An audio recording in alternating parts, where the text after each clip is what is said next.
Jangan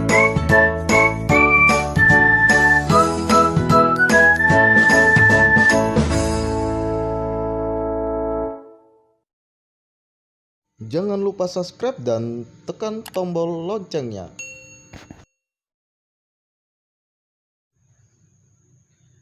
Assalamualaikum warahmatullahi wabarakatuh.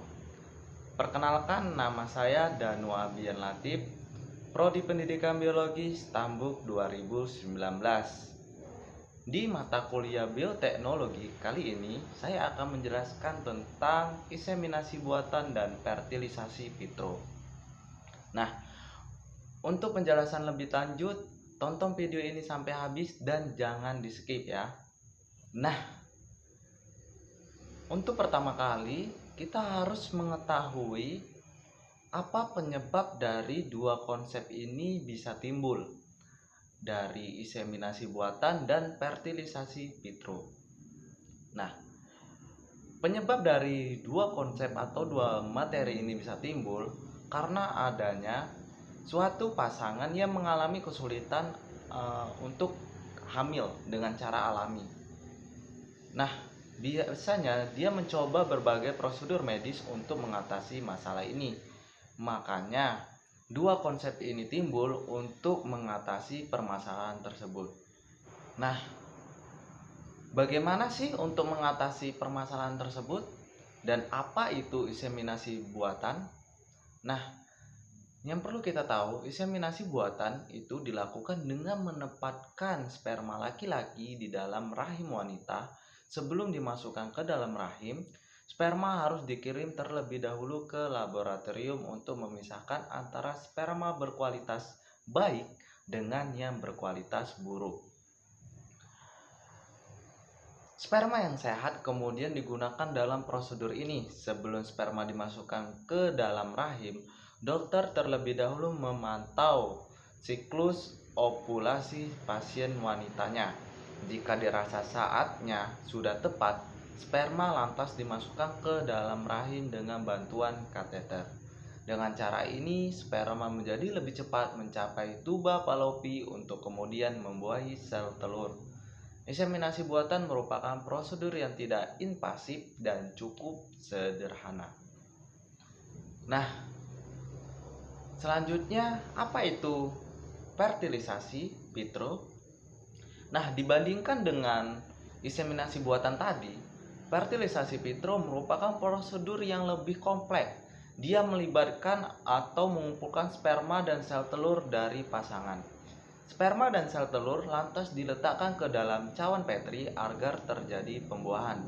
Setelah sel telur dibuahi dengan membentuk embrio, nah embrio tersebut kemudian ditanam ke dalam rahim setelah sekitar 5 hari dari pembuahannya. Tingkat keberhasilan metode ini sangat tinggi dibandingkan dengan inseminasi buatan yang tadi. Perbedaan inseminasi buatan dengan fertilisasi vitro, kedua metode ini melibatkan penggunaan sel telur dan sperma dari pasangan yang ingin memiliki anak. Nah, selanjutnya kita akan membahas apa sih perbedaan dari inseminasi buatan dan fertilisasi vitro. Kan keduanya sama saja untuk suatu proses yang untuk mendapatkan suatu keturunan. Nah, agar lebih rinci saya akan menjelaskan satu persatu. Pertama, untuk inseminasi buatan. Perbedaan dari inseminasi buatan yang pertama adalah prosedur ini melibatkan memasukkan sperma ke dalam tubuh seorang wanita agar wanita tersebut bisa hamil. Nah, yang kedua, inseminasi buatan dilakukan dengan menempatkan sperma dekat dengan tuba Fallopi dengan bantuan kateter untuk memperbesar kemungkinan pembuahannya. Nah, yang ketiga, prosedur dilakukan dengan menyesuaikan waktu evolusi pasien wanita untuk meningkatkan kemungkinan keberhasilan. Dan yang keempat, setelah inseminasi dilakukan, pasien harus melakukan pemeriksaan kehamilan setidaknya 15 hari kemudian untuk memeriksa keberhasilan tidaknya prosedur ini. Nah, inseminasi yang kelima, Inseminasi buatan dilakukan antara lain pada kasus ketika pasangan pria memiliki jumlah sperma yang rendah atau dia mengalami ejakulasi dini atau impoten. Prosedur ini juga digunakan pada kasus seorang wanita dengan masalah ovulasi, endometriosis, sindrom ovarium atau polikitis dan lain sebagainya. Prosedur ini juga bisa digunakan untuk seorang wanita lajang dan pasangan lesbian yang ingin mendapatkan anak. Aduh, sungguh miris ya. Abis itu yang keenam, biaya prosedur ini relatif lebih murah dan bisa dijangkau oleh kebanyakan pasangan. Nah, setelah kita mengetahui dari inseminasi buatan, kita selanjutnya akan membahas tentang perbedaan dari vitro fertilisasi. Nah, dari fertilisasi vitro, yang pertama, fertilisasi vitro ini dilakukan dengan menempatkan sel telur dan sperma dalam cawan Petri untuk pembuahannya. Nah, yang kedua, pembuahan terjadi di luar rahim.